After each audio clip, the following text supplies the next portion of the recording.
Tinya ano to chano ya tia detanaga. The 7 words on the cross.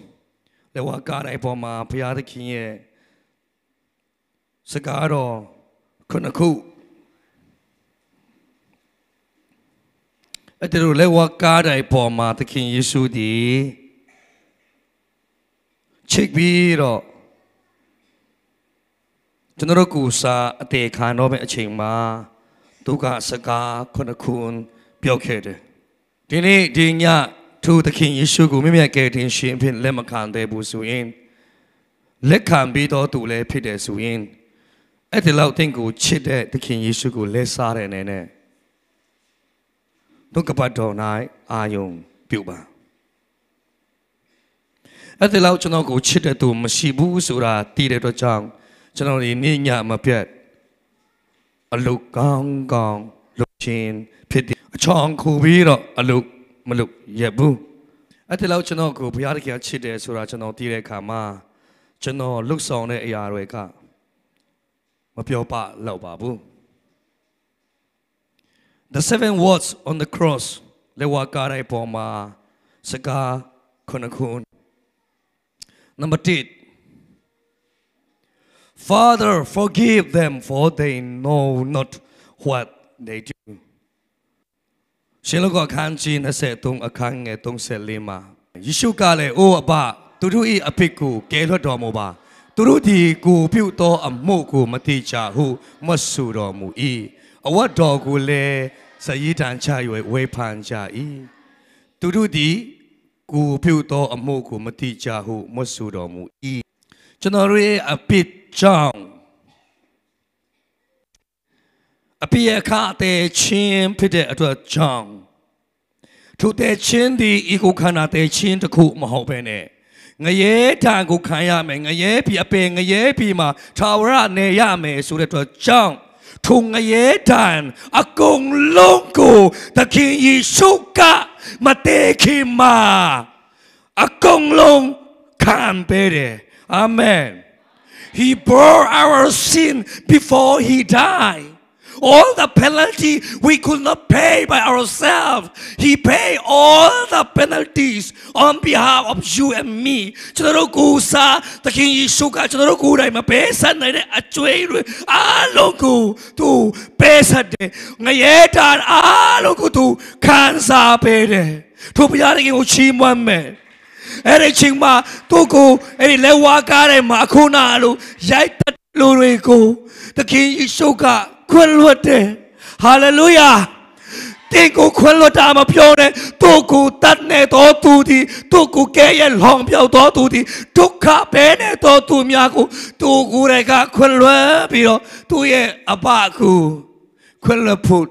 dong su pere abaye turu ba lung ne tele sura mati sha bu kwalwa to mu ba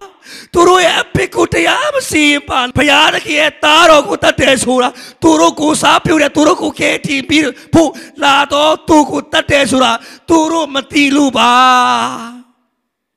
Yisuka kunlut pere Jansa yan shinde Jesus said, Father, forgive them, for they know not what they do. Turu ba lungne tele sura mati shabu Janarui a bit jump. Janarui a bit along tuka you song bede. Le wakare ma Lusulu mai ketu Yai ta chin kain le Tine chanoku ma pione Tu toku yai ta totu along kule Yisuka kun lode Apita atwa te to tuku apita atwa te puyan loka ma chwala to tuku tu yoma sita myaka le wakare ma tatke chari tabe the king Yesu ko rai ka khunmat de ara tu ye pathama saka takun phit de Forgive them for they know not what they do. Hallelujah. O Abba, turui apiku. Luat do moba. သူတို့ဒီကိုပြုတ်တော်အမှုကိုမတိကြဟုမဆိုပဲ။အော်ပါသူတို့ဒီအပိတ်လွတ်တော်မူပါသူတို့ငါပေါ်မှာဘာလုပ်နေတယ်လဲဆိုတော့သူတို့မသိဘူးသူတို့ကိုခွင့်လွတ်တော်မူပါဆိုပြီးတော့အာကုန်ခန်းနေပြီယေရှုကဒါပေမဲ့သူတပါးကိုခွင့်လွတ်နိုင်တဲ့ဘုရားသခင်ဟာလေလုယာတေတော်မဲ့သခင်ယေရှုကသူကိုရိုက်တတ်နေတော့သူဒီကိုနေပါနေစတော့သူအားလုံးကိုခွင့်လွတ်ခဲ့တယ်တခင်ယေရှုမခွင့်လွတ်နိုင်တဲ့အပြစ်တဆုံတခုမှမရှိဘူးဟာလေလုယာဘုရားသခင်ကိုချီးမွမ်းမယ်ဘုရားသခင်ကိုချီးမွမ်းမယ်နံပါတ်2တွားကြရအောင် Truly I say to you today you will be with me in paradiseရှင်လောကခန်းကြီး23အောက်မှာ26နဲ့20ခုနှစ်ဆွဲထားသောလူစု2ယောက်တွင်တယောက်ကတင်းဒီခရစ်တော်မှန်လင်ကိုကို၎င်းငါတို့ကို၎င်းကဲတင်လော့ဟုကိုတော့ကိုကဲ့ရဲ့၍ဆူလေ၏ဆွဲထားသောလူစု2ယောက်တွင်တယောက်ကလူမိုက်သခင်ယေရှုကိုလောင်ပြောင်ပြီးတော့ခရစ်တော်မှန်လင်ကို၎င်းငါတို့ကို၎င်းကဲတင်လော့ဟုကဲ့ရဲ့၍ဆူလေ၏ချစ်လို့မဟုတ်ဘူးအထင်ကြီးလို့မဟုတ်ဘူးယူတယ်လို့မဟုတ်ဘူးတင်းကြောင့်လူဆိုးလူမိုက်ဓမြတယောက်ကသခင်ယေရှုကိုတေခါနီထိကဲ့ရဲ့တယ်ခမရရဲ့အပိကြောင့်အဲ့ဒါကိုအထင်မဲ့ပြီးမပြုတ်ဆမ်းပါနဲ့ကျွန်တော်ကိုအထင်သေးရင်လေကျွန်တော်ပြောနေတဲ့သခင်ယေရှုကိုတော့မထီအထင်မသေးမိပါနဲ့မကဲ့ရဲ့မိပါနဲ့အမို့မထားပဲနဲ့မနေမိပါနဲ့တော်ကြအဆိုးဆုံးငရဲကြီးလိမ့်မည်တယောက်မူကမိမိအဖော်ကိုဆုံးမ၍တင်းဒီဤသူနိဟုအပိတံခံလျက်ပြီးဘုရားသခင်ကိုမကြောက်တလို့အဲ့တလောက်အပိခံပြီးတော့တင်ကဘုရားသခင်ကိုမကြောက်ပဲနဲ့ဘုရားသခင်ကိုကဲ့ရဲ့တဲ့တလားဆိုပြီးတော့တယောက်တော်သူကဆုံးပါတယ်ငါတို့ဒီကိုပြုတ်မိတော့အပိနဲ့အလျှောက်ခံရသည်၍တရားသဖြင့်ခံရကြ၏ငါတို့နှစ်ယောက်ကတော့ငါတို့ခံတဲ့အရာကအပိနဲ့ထိုက်တန်တယ်ဤသူမူကအဘေအပိကိုမြမပြုတ်ဟုတ်ဆိုပြီးလေယေရှုကိုချီးမွမ်းမယ်အပိတခိုးမပြုတ်ဖို့ဆိုတာလူဆိုးလူမိုက်တော်မှဝန်ခံတယ်လူမိုက်တော်မှလေဝါကားတိုင်းမှာတဲတယ်ဆိုတာတတ်တယ်ဆိုတာအဆိုးဆုံးသောလူမိုက်အစင်များတာလေဝါကားတိုင်းမှာတတ်ကြတာအဲ့ဒီလေဝါကားတိုင်းမှာအသေးခံတဲ့လူဆိုးတယောက်ကငါတို့ကတော့ထိုက်တန်တယ်ဒါပေမဲ့ဤခင်ယေရှုကတော့အပိတကိုမှမပြုတ်ခဲ့ပါဟာလေလုယာအဲ့ဒီကဲတင်ရှင်ကတင်ကိုကဲတင်တာဟာလေလုယာဟာလေလုယာတခင်အဲ့ဒီတို့ကဆက်ပြောတယ်တခင်ကိုတော်ဒီနိုင်ငံတော်တည်လျက်ကြွလာတော်မူသောအခါအကျွန်ုပ်ကိုအောက်မဲ့တော်မူပါဟုယေရှုကိုရှောက်ဆို၏တဆုံတယောက်တော်လူမိုက်တယောက်ကိုဆုံးမတော်သူကဤကတော့အပြစ်မရှိဘူးငါတို့ကတာအပြစ်ရှိတာသုတော်သူကတခင်ကိုတော်ဤနိုင်ငံတော်တည်လျက်ကြွလာတော်အခါမှာအကျွန်ုပ်ကိုတော့မမေ့ပါနဲ့တတိရတော်မူပါတောင်းဆိုရဒီနေ့တခင်ယေရှုကိုမြင်မြတ်ကယ်တင်ရှင်ဖြင့်လက်ခံခြင်းနဲ့နှလုံးသားရှိရင်လက်ခံလို့ရတယ်ဟာလေလုယာဤသူကဖျားကြောင်းမတော်ခဲ့ဘူးဒါပေမဲ့ကောင်းကင်နိုင်ငံရောက်အောင်မယ်ဤသူကရှင်ချင်းမင်္ဂလာမခံခဲ့ဘူးကောင်းကင်နိုင်ငံရောက်အောင်မယ်ယေရှုကဘာပြောတယ်လဲကြည့်အောင်ယေရှုကလည်းငါအမဆုဒီကယနေ့တွေတင်းဒီငါနဲ့အတူပရိသုဘုံ၌ရှင်းလိမ့်မည်ဟုမိန့်တော်မူ၏ဖတ်တော်ချမ်းစာကိုချီးမွမ်းနေတဲ့လက်ခုပ်တီးကြရအောင် Hallelujah, hallelujah. ကျွန်တော်အပိတာအတွက်တည်နေတဲ့အသက်ကိုစတေးနေတဲ့သခင်ယေရှုကိုအပိရှိတော်သူမိမိကိုဖျားတင်စားတော်သူဆိုပြီးတော့ရိုက်တတ်ကြပေမဲ့ဟိုလူဆိုးကတော့ဟိုလူမိုက်ကတော့သူဒီပခါဖျားတကယ်တားတော်ဖြစ်တယ်အပိကိုမတီးဘူးဘယ်တော့ဖျားကိုတီးတယ်လေကူတော်ဒီနိုင်ငံတော်တည်လျက်ကြွားလာတော့အခါမလဲအဲ့ဒီကူတော်ကကဲတင်ရှင်ဖြစ်ဒီကဲတင်ရှိကသူ့ရဲ့နိုင်ငံတော်ကိုတည်ထောင်ဖို့ပြန်လာ၏ငါကိုမမဲ့နဲ့ဤတခင်ယေရှုဤပုဂ္ဂိုလ်လည်းဝါကားရမှာတည်မယ်တွေ့မယ်ဆိုတာသိတယ်ဒါပေမဲ့ရှင်ပြန်ထားမြောက်တယ်ဆိုမှလူဆိုးတော်မှသိတယ်ဟာလေလုယာသူတေးလိမ့်မယ်ငါတို့တော့ရှင်ပြန်ထားမြောက်ချင်းရှိမှာမဟုတ်ဒါပေမဲ့သူကတော့ရှင်ပြန်ထားမြောက်ပြီးတော့ကောင်းကင်ကိုကြွားမယ်ပြန်လာမယ်အဲ့ဒီချိန်မှာငါကိုမဲလို့မရဘူးငါသူရှိပါသွားချင်းနဲ့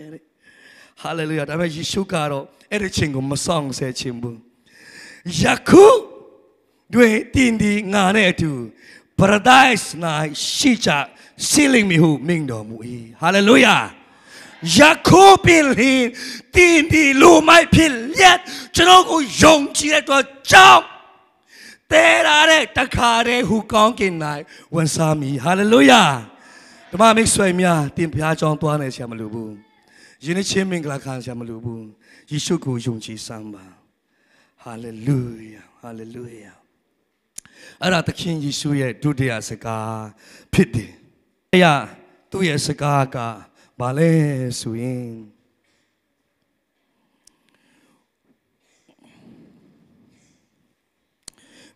Woman, behold your son,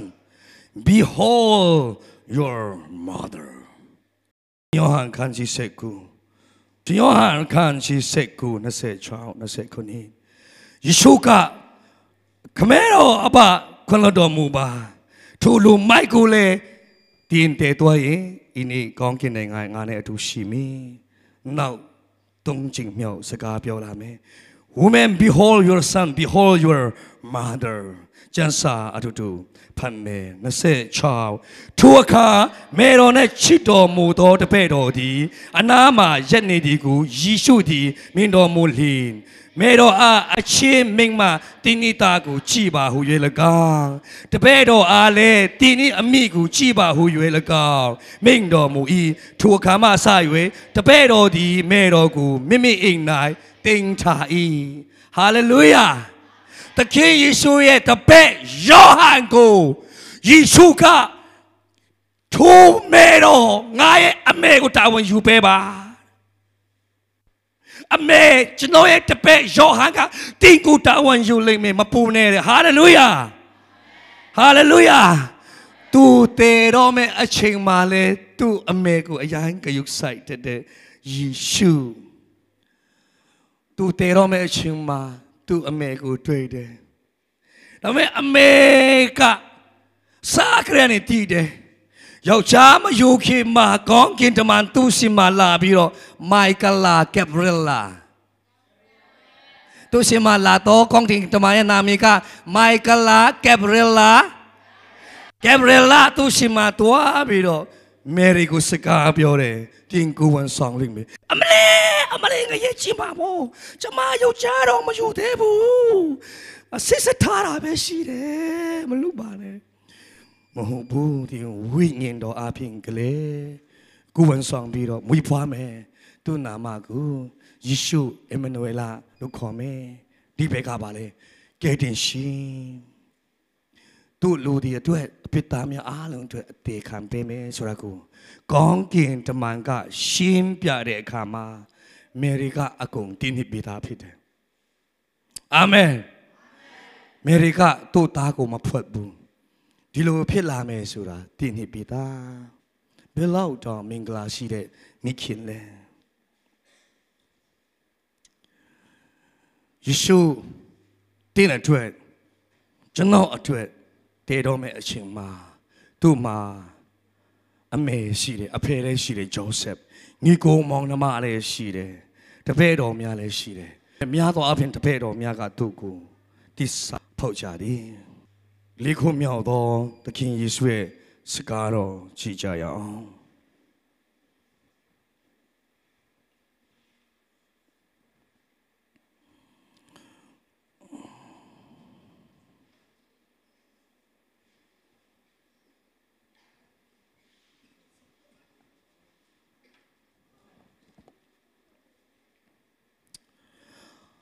I am thirsty ငါရည်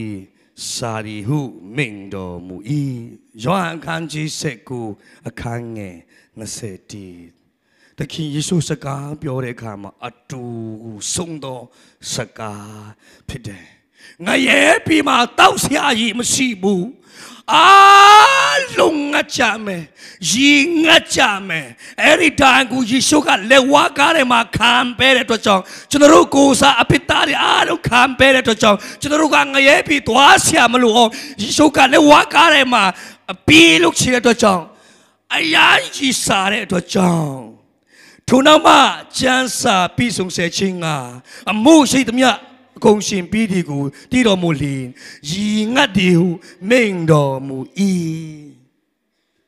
တနာရှာကောင်းလိုက်တာတင်ငရဲသွားရှာမလို့ဘူးကျွန်တော်လည်းငရဲသွားရှာမလို့ဘူးယေရှုကိုယ်တိုင်ကငရဲတန်ခံပေးတယ်ဟာလေလုယာထိုဘုရားသခင်ကိုချီးမွမ်းမယ်တို့တကွာထိုဘုရားသခင်ကိုချီးမွမ်းမယ်လွန်ခဲ့တဲ့2025တောက်ချာနေ့3 လမှာတတ်ကြတယ်ယေရှုကြောင့်ဤတက္ကရာတီ2025ဖြစ်နေတာယေရှုရဲ့မွေးဖွားခြင်းကနေရည်တွဲပြီးတော့1 century 1st century 2nd century ဆိုပြီးတော့ခေါ်ကြတယ်ယေရှုသားမရှိခဲ့ဘူးဆိုရင်တက္ကရာလည်းရှိမှာမဟုတ်ဘူးဒီနေ့ကျွန်တော်လည်းရှိမှာမဟုတ်ဘူးကပ္ပအမိကြီးလည်းရှိမှာမဟုတ်ဘူးစัจ java လာကြီးလည်းရှိမှာမဟုတ်ဘူးဘယ်သူမှဖယားလည်းရှိမှာမဟုတ်ဘူးအာမင်အာမင်ရှင်စားပါလူရှိလို့တင်ရှိနေတာမဟုတ်ဘူးနံပါတ်5မှာယေရှုကဆက်ပြောတယ်My God, why have you forsaken me? ဆိုပြီးတော့ယေရှုကသူ့ရဲ့အဘကို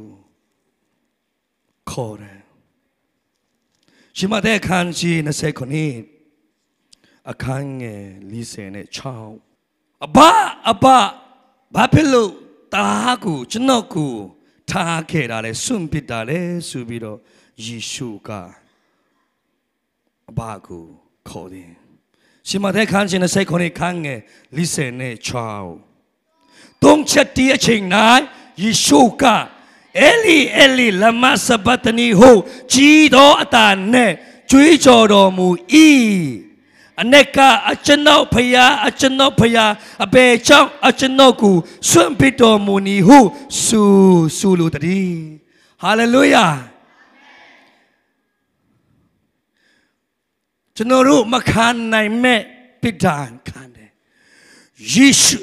အပိတာကိုဖယားသခင်ကငရဲပြီကိုပို့တယ်ဆိုတာနောက်ကျော်ပဲပြီမကြည့်ချင်ဘူး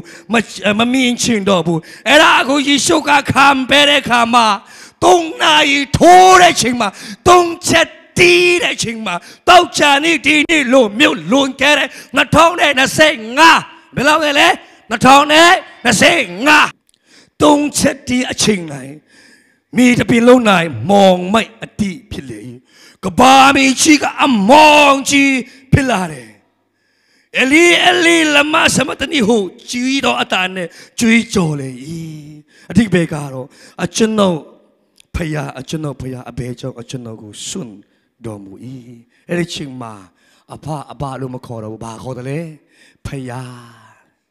အကျွန်ုပ်ဖယားကျွန်တော်တို့ရဲ့နေရာမှာဝင်ပေးပြီးတော့အကျွန်ုပ်ရဲ့ဖယားဒီဘေကပါလေကဲတင်ရှင်ဘာဖြစ်လို့ငါ့ကိုထားခဲ့တာလဲဘာဖြစ်လို့ကျွန်တော်ကိုစွန့်ပစ်တာလဲဖယားတခင်ကသူ့သားကိုစွန့်ပစ်တယ်ဆိုတာခမညာထ ထာဝရကောင်းကင်နိုင်ငံရနိုင်ဖို့ဖြစ်တယ်အာမင်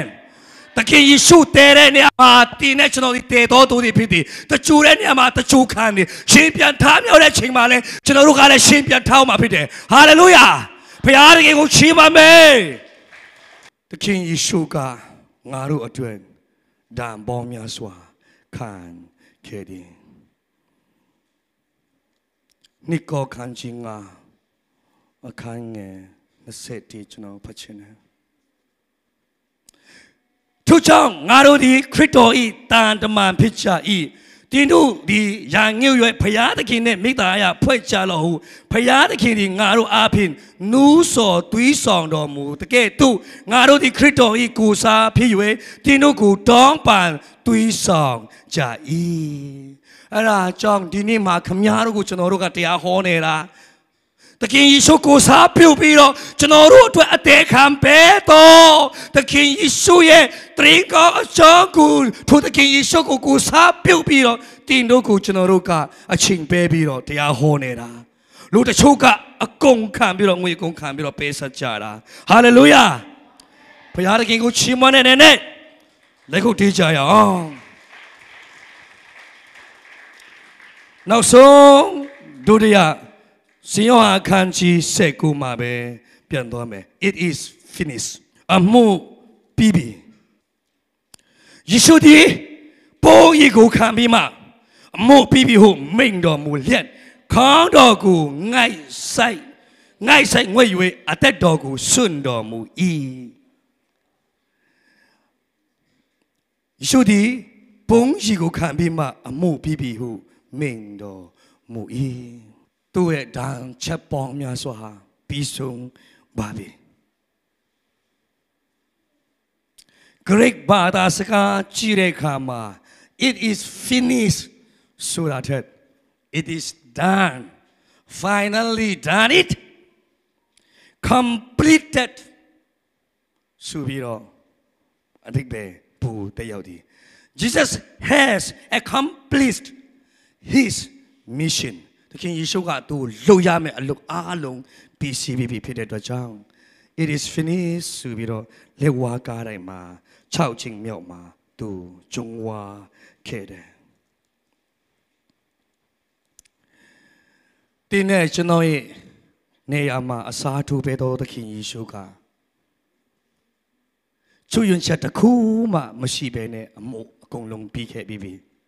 တင်းပေးစရာမလိုဘူးတင်ကထတ်လုတ်ပဲဆရာမလိုဘူးယေရှုကအကုန်လုတ်ဆောင်ပေးပြီရှင်ယောဟန်အခန်းကြီး19အခန်းငယ်4ဒီပေါ်မှာကူတော်ဤဘုံကိုထင်ရှားစေပါပြီကျွန်တော်ဆောင်ရွက်စရာအဖို့ကျွန်တော်အပဲတော်မူသောအမှုကိုကျွန်တော်ဆောင်ရွက်၍ပြီးပါပြီဟာလေလုယာဖယားသခင်ခိုင်းတော်ရာတွေငါမပြီးဘဲနဲ့မထားခဲ့ဘူးအမှုပြီးပြီဥပဤကပါမတီမရှိမီအထံတော်၌အကျွန်ုပ်ခံစားတော်ဘုံအတည်နဲ့ယခုတွင်လေအကျွန်ုပ်ကိုအထံတော်၌ချီးမြှောက်တော်မူပါယေရှုကဖယားသခင်ကိုစကားပြောတယ်ဟာလေလုယာကျွန်တော်တို့အတွက်သူအမှုတွေပြီးခဲ့ပြီအဲ့ဒါကိုလက်ခံယုံကြည်စမ်းပါယောဘခန်းကြီးအခန်းရှိ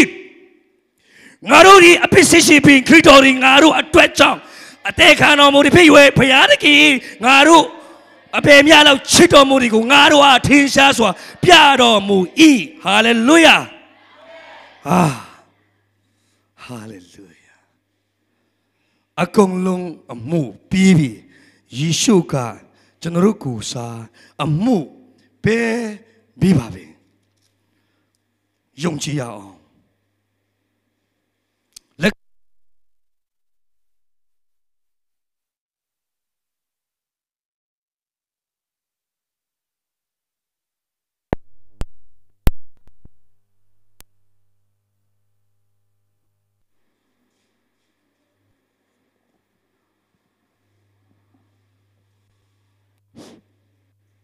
သခင်ယေရှုတကယ်တဲတော်မယ်အမှုလည်းပြီးပါပြီဆိုတော့ ရှင်လောကအခန်းကြီး23အခန်းငယ်46 Father, into your hands I commit my spirit.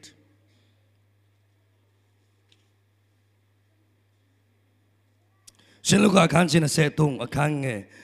46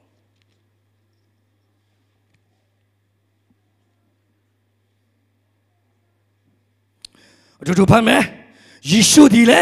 ကြီးတော်အတန်နဲ့ကြွေးကြော်တော်မူပြီးလျှင်အိုအဘအကျွန်ုပ်စိတ်ဝိညာဉ်ကိုတော်လက်၌အကျွန်ုပ်အပ်ပါ၏ဟုမိန့်တော်မူလျက်အသက်ချုပ်တော်မူ၏ငါတို့အတွက်အသက်ကိုချုပ်ပြီးတော့သူအသက်ကိုခမဲတော်ထံသို့အပ်တဲ့သခင်ယေရှုကိုချီးမွမ်းမယ်ဟာလေလုယာစာတာမာနကိုမအပ်ဘူးငရဲပြီးကိုမပို့ဘူးကောင်းကင်နိုင်ငံကိုပို့တဲ့သခင်ယေရှုဟာလေလုယာကျမ်းစာကဘာပြောတယ်လဲအကျွန်ုပ်စိတ်ဝိညာဉ်ကိုကိုတော်လက်၌အကျွန်ုပ်အပ်ပါ၏လူကဘုရားသခင်နဲ့ပုံပန်းတာတူတယ်ဆိုတာဒီခန္ဓာစိတ်လောက်နဲ့မဟုတ်ဘူးဝိညာဉ်ကလူရဲ့ထာဝရအသက်ဒီကိုခန္ဓာနဲ့စိတ်ကတခဏစာဝိညာဉ်ကထာဝရဖြစ်တယ်အာမင်အဲ့ဒီဝိညာဉ်ထွက်ပြီးဆိုရင်လူကအသက်မရှိတော့ဘူးသူ့နှလုံးကတော့အသက်ရှင်တယ်သူ့နှလုံးကိုမတည်ခင်မှာတဆုံတယောက်တော်ကိုလည်းအလိုဒနာအလိုလို့ရတယ်သူ့ရဲ့ကြောက်ကကိုလည်းပဲလို့ရတယ်ဒါပေမဲ့သူ့ဝိညာဉ်မရှိတော့ဘူးဆိုရင်အဲ့ဒီလူကလူမဟုတ်တော့ဘူးတည်သွားပြီဝိညာဉ်စိတ်ဝိညာဉ်ကိုတော့လက်ထင်အနန္တယ်ဒီဘက်ကကျွန်တော်တို့ရဲ့ဝိညာဉ်ဟာသခင်ယေရှုကိုလက်ခံယုံကြည်တာနဲ့ဘုရားသခင်ရဲ့လက်တော်ထဲ၌ရှိတယ်ဟာလေလုယာဟာလေလုယာရှင်ယောဟန်အခန်းကြီး30ခန်းငယ်28ဘုရားသခင်ရဲ့လက်တော်ထဲ၌ရှိတော်သူဒီဘယ်သူကမှခိုးယူလို့မရဘူး No one can pluck from the hands of God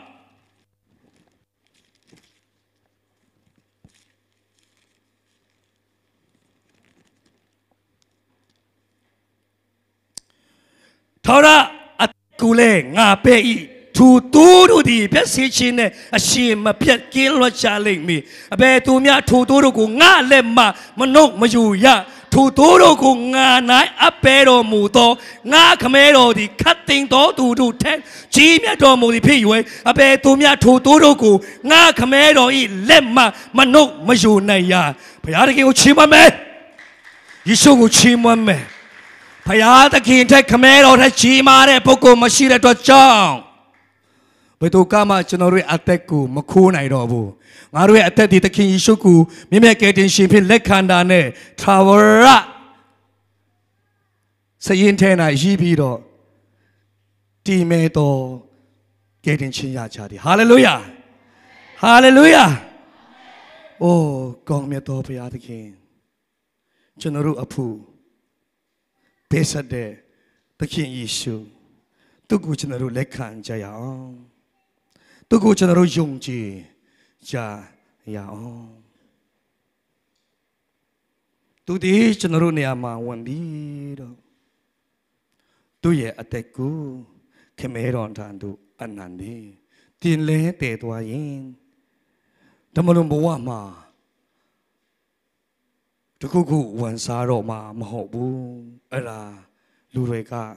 အထင်ပြောကြတာပါလက်တွေ့မဟုတ်ဘူးတချို့တွေကလူဖြစ်တဲ့ပုဂ္ဂိုလ်ကိုကိုးစားကြတယ်ကိုးကွယ်ကြတယ်ဒါပေမဲ့အဲ့ဒီလူပုဂ္ဂိုလ်က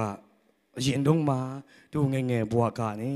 ကျွန်တော်တို့ကိုးကွယ်နေတဲ့ဘုရားသခင်ကိုရှာပြီးတော့ကိုးကွယ်တော်သူဖြစ်တယ်ဒါပေမဲ့လူတွေကသူပုဂ္ဂိုလ်ကိုတင်စားပြီးတော့ဘုရားနေရာမှာထားပြီးတော့ကိုးကွယ်ကြတယ်သူကိုယ်တိုင်တော့ကောင်းကင်နိုင်ငံရောက်မယ်ဒါပေမဲ့ဘုရားကအခြားသောဘုရားကိုမကိုးကွယ်ရ